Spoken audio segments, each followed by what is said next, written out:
नमस्कार, मैं आपकी दोस्त अंजलि। दोस्तों, वीडियो पसंद आए तो लाइक एंड शेयर ज़रूर करिएगा। आज का टॉपिक है, एक कौवे ने सीता जी के साथ ये क्या कर दिया। विश्वास ही उस आकाश में ध्रुव तारा है, 14 वर्ष की अवधि का ध्यान पूर्णिमा के समान है और स्वामी श्री राम जी की स्मृति आकाश गंगा सरीखी प्रकाशित है। राम प्रेम ही सदा रहने वाला और कलंक रहित चंद्रमा है। वह अपने समाज सहित नित्य सुंदर सुशोभित है। भरत जी की हरणी, समझ करनी, भक्ति, वैराग्य, निर्मल गुण और ऐश्वर्य का वर्णन करने में सभी सुकवि सकुचाते हैं, क्योंकि वहाँ औरों की तो बात ही क्या, स्वयं शेष, गणेश और सरस्वती की भी पहुँच नहीं है। वे नित्य प्रति प्रभु की पादुकाओं का पूजन करते हैं। हृदय में प्रेम समाता नहीं है। पादुकाओं से आज्ञा मांग मांग कर वे बहुत प्रकार राजकाज करते हैं। शरीर पुलकित है, हृदय में श्री सीता राम जी है। जीभ राम नाम जप रही है, नेत्रों में प्रेम का जल भरा है। लक्ष्मण जी, श्री राम जी और सीता जी तो वन में बसते हैं, परंतु भरत जी घर ही में रहकर तप के द्वारा शरीर को कस रहे हैं। दोनों ओर की स्थिति समझकर सब लोग कहते हैं कि भरत जी सब प्रकार से सराहने योग्य है। उनके व्रत और नियमों को सुनकर साधु संत भी सकुचा जाते हैं और उनकी स्थिति देखकर मुनिराज भी लज्जित होते हैं। भरत जी का परम पवित्र आचरण मधुर, सुंदर और आनंद मंगलों का करने वाला है। कलयुग के कठिन पापों और कलेशों को हरने वाला है। महामोह रूपी रात्रि को नष्ट करने के लिए सूर्य के समान है।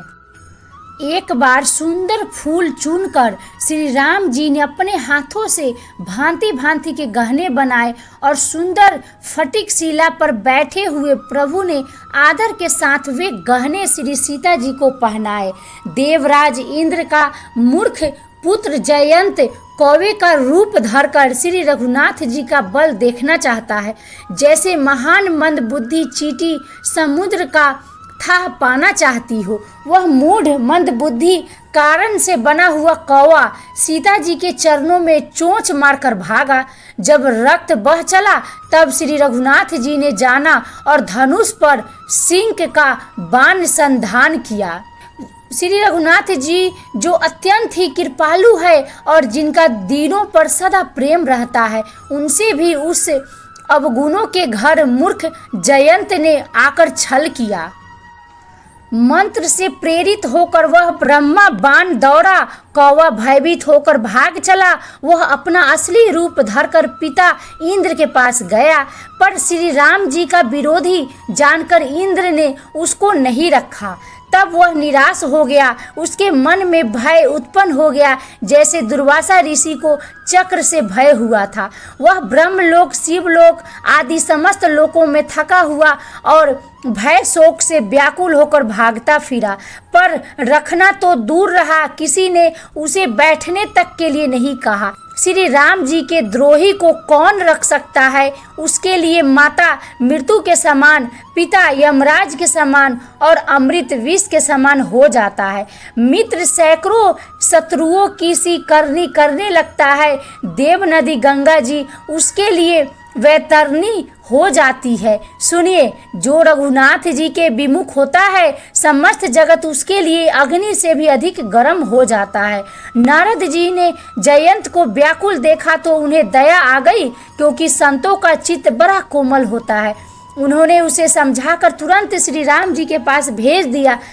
उसने जाकर पुकार कर कहा, हे शरणागत के हितकारी, मेरी रक्षा कीजिए। आतुर और भयभीत जयंत ने जाकर श्री राम जी के चरण पकड़ लिए और कहा, हे दयालु रघुनाथ जी, रक्षा कीजिए, रक्षा कीजिए। आपके अतुलित बल और आपकी अतुलित प्रभुता को मैं मंद बुद्धि जान नहीं पाया था। अपने किए हुए कर्म से उत्पन्न हुआ फल मैंने पा लिया। अब हे प्रभु, मेरी रक्षा कीजिए, मैं आपकी शरण तक कर आया हूँ।